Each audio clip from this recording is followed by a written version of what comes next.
Hey everyone, Admiral Seabass here for Commonwealth, January 1941. January 1941 Commonwealth. A lot's going on here, as you can see. Great Britain's going to get a Canadian fighter for 8, finish their factory in Aden for 5, tech roll for 2, artillery for South Africa for 4, militia for Aden for 2, colonial infantries for Nubia and Rhodesia and Sababuk. FEC, they're going to get a Canadian fighter for 8, a destroyer for 9, or 8, sorry, and then a militia for 2. And then Anzac's going to buy a destroyer for 8 and a Sababuk. And Canada is going big here. They're going to start a battle cruiser for 5 and a regular cruiser for 3. So, and the Dutch, I messed up with the Dutch. I didn't realize the Dutch could only buy 1 colonial infantry a turn. So I'm probably going to have to go back and fix that in terms of where they can put their infantry. So I bought 1 colonial infantry this turn. They're going to start a minor factory for $5 and build a militia for $2. Fortunately, nothing left for China. So let's roll right into combat moves. We've got 3. This carrier and aircraft and this destroyer are going to come down here and try to take out this German sub.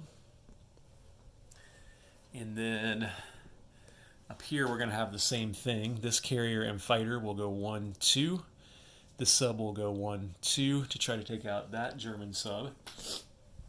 And then the British did not like the Germans building a sub at this shipyard. So this strategic bomber is going to go 1, 2 and hit that shipyard right there. So those are the 3. And let's go ahead and take them in order.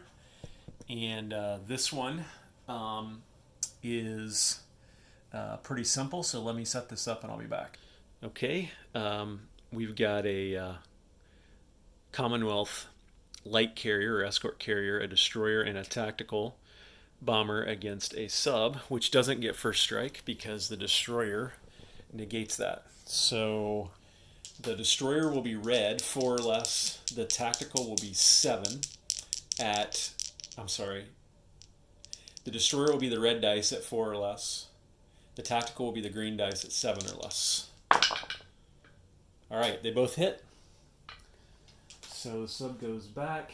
He cannot hit the aircraft, so he fires back 3 or less, and he missed. Okay, that's good. So that's gone. Let me grab this stuff and move it back right here. That eliminates a significant headache for the British down here.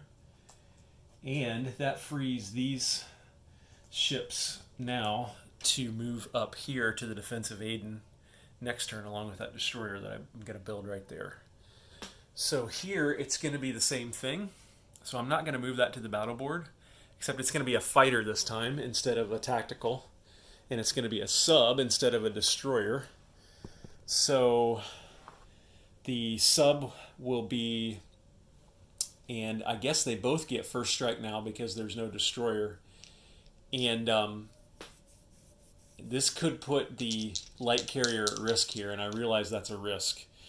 So let's do the subs first. I guess the attacker gets to shoot first, right? So if this British sub hits, that's the end of the battle. So 3 or less. Oh, he misses. And now the German sub in response, 3 or less. He misses 2, that's a 6. And so now the fighter gets to shoot at 6 or less, needs to hit or the German sub can escape. Oh, he missed. So now, let me check something real quick. Okay, I messed that up a little bit on behalf of the Germans because since they rolled, that means they did not retreat, so they got to stay in for one more round. So we'll do the British sub at 3 and the British fighter at 6. The sub will be the green dice, the fighter will be the red dice. And the fighter hits. And then the British sub at 3 or less. And he misses. Okay. So this guy's gone. And then we're going to do the strategic bombing raid on the German shipyard, ex-French shipyard. So the AA gets 1 shot at 3 or less. Misses.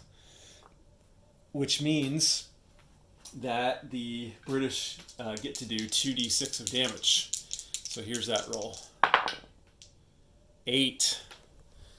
So that's 8 points of damage that the British will do to that shipyard. That won't be making any subs anytime soon. In fact, the Germans will be hard-pressed to repair any of that damage ever. So I'm grabbing a 5 and a 1. Do I have any 2s? Yeah, I do. So there we go. So pretty devastating there. And then he'll fly back to London. So there's 5 points of damage, 7, and 8.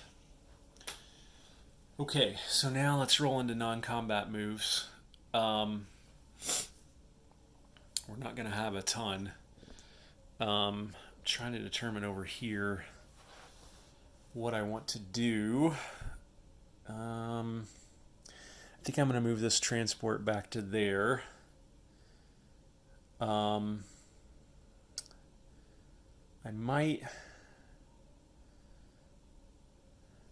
think I got to keep these corvettes here because this sub could come in and hit all that stuff. He can move. Actually, he can't anymore. He can't because this is damaged, so it doesn't give a bonus. So he can't. He can no longer get to here. So I think that means I could move.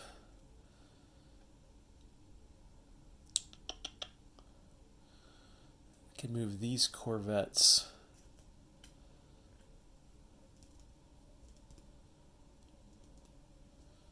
I want to move one. I could put them both on escort duty just so they get a shot at the sub if he raids there. The sub could always raid here. Yeah, let's do that. Let's put them on escort duty there in the middle.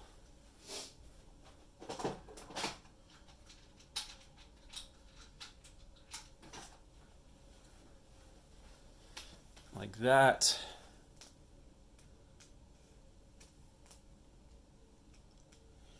There we go. And then, let's see. Let's come down here. I know I've got a couple of moves, I think, down here. I'm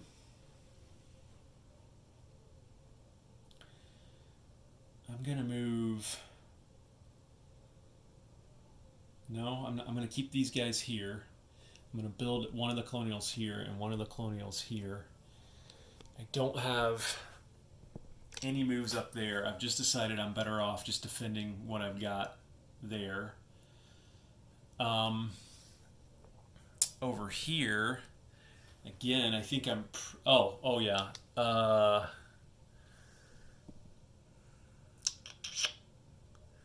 Thought I was going to take one of those transports and come over here, but I'd have to guard it. So I was thinking about taking a transport. Let me give you this angle here. And bringing a couple infantry over to here, but I think that's premature, and that transport could just be wiped out by the Italian Navy.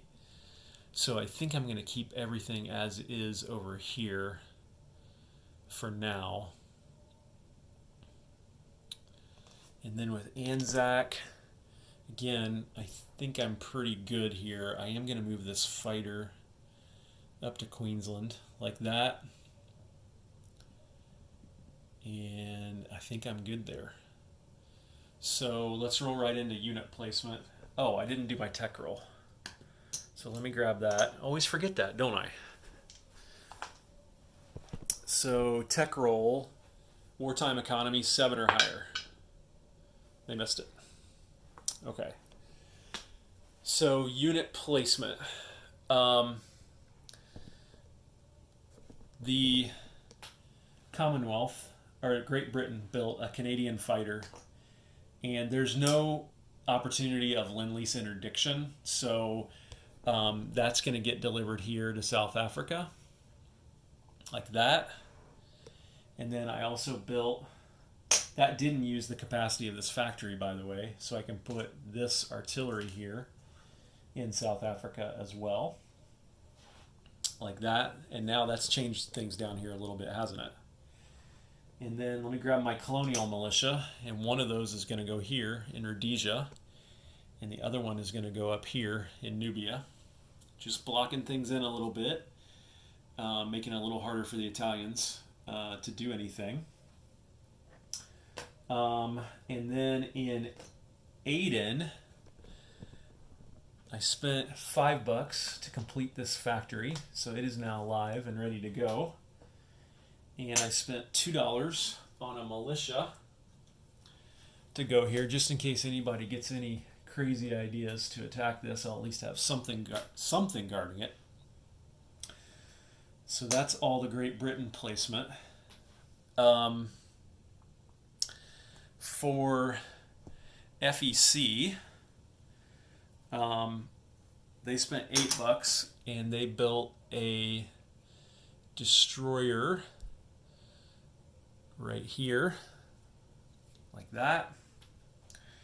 They spent $8 for another Aerodrome of Democracy fighter from Canada. That'll get delivered here in Calcutta, like that.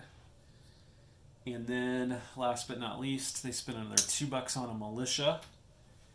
And for that, I will just simply put a chip under this militia in Malay, like that. All right. For Anzac, they saved $1, but they then spent $8 on a destroyer, which they will put at this naval base here. And then the Canadians started a battle cruiser, so that goes on stage 3 right there. And see, I put a Canadian roundel under them to signify who's building it, versus the Great Britain, even though they're the same units and they're moved in combat together. We have to demarcate that. And then this guy is a regular cruiser, and he'll get placed in the same box right there. So you can see Great Britain and Canada have a nice little navy building up here, and they're now ahead of the Germans in terms of naval build. So, last but not least, we've got the Dutch, and I will build a, we'll put another, we'll put this guy on Java, and I'm going to have to take some of those off later. And I've got another militia to build with them, so I believe I will put that in Borneo, like that. Let me grab another Dutch infantry to put on top of him.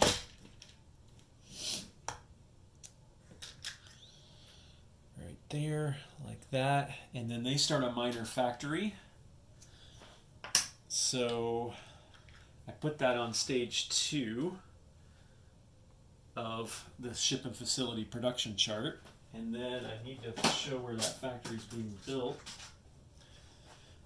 And I believe I can build it down here.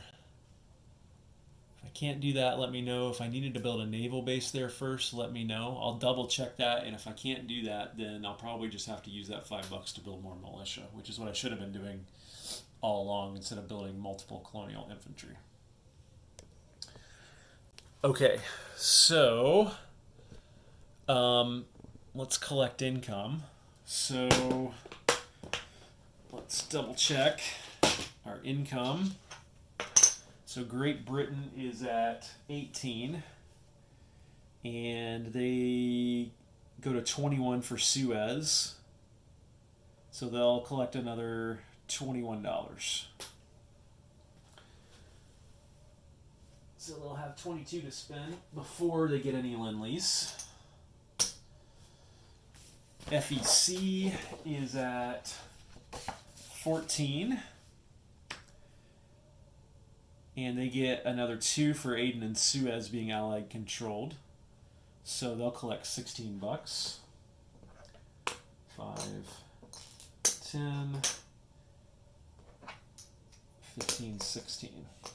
Like that. Anzac is at 7. And they get another 2. So they'll have a total of 10 next turn.